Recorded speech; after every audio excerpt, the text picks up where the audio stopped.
Over the last week or so, our president has initiated a process of national testing, stepping it up, which is welcome.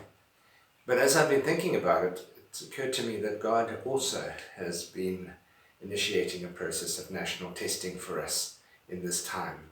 Not testing for the disease, but testing our hearts for the level of generosity and other-centeredness that there is within this nation, within us as Christians.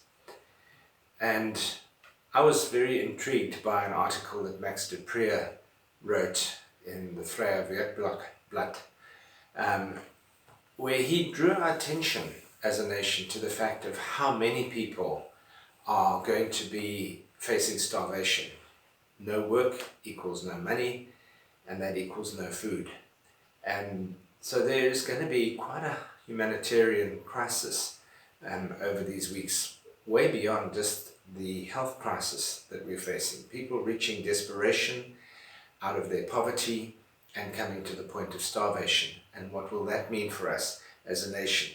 And so BeingTested writes, "It seems to me when it comes to feeding people, especially children in townships and informal settlements, civil society will have to come to the rescue.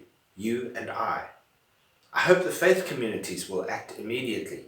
What is your congregation, mosque, synagogue, or temple doing?" And that's a real challenge. It's a challenge from someone who is just speaking from a general civil point of view and looking to the church, which I find intriguing, that people are looking to the church and saying, give us a lead at this time, and other religious institutions, obviously.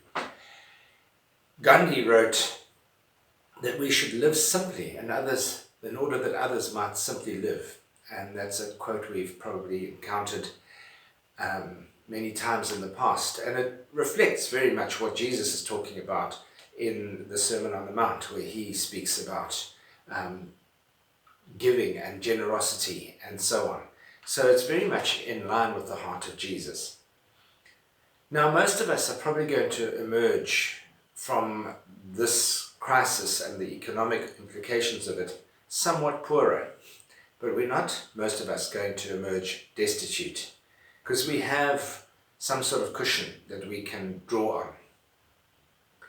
But there will be many others who can't, and so therefore we have an obligation, and we need to be alert to the humanitarian crisis of this time. Moves are already being set in motion to provide relief activities, and we are very blessed in St. John's Parish of having the warehouse, which is taking an initiative for us in that regard. And we're going to be putting on our website plans where people can get involved.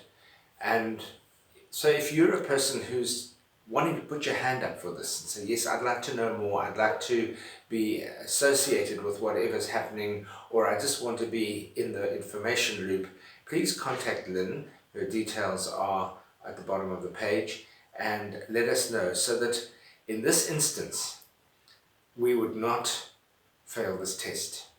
Sure, we are called to wash our hands a lot, but this is one thing where we should not be washing our hands of the plight of the poor.